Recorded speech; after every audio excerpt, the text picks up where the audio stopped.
He had that aha moment that in his mind, when we were talking about hiring people with disabilities, he was thinking about only physical disabilities. And I get it, that would be very difficult for somebody to work on a construction site that was physically disabled.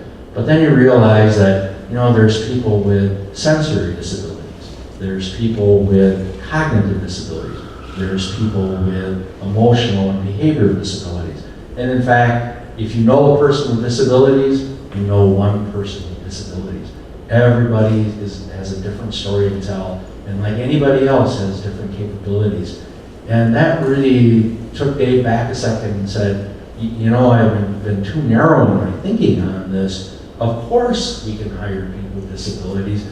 We just have to have the right skill set, like any other employee that we might hire. So again, it's very early for us, but we're much more open and much more encouraging. I was very happy to do that event because, if we accomplished nothing else at that event, we got Myron Construction moving into hiring people with disabilities. So some of that just education and kind of having a broader view of what it means to see people with disabilities and understand that there's a huge range and variety, and there's a fit for every organization.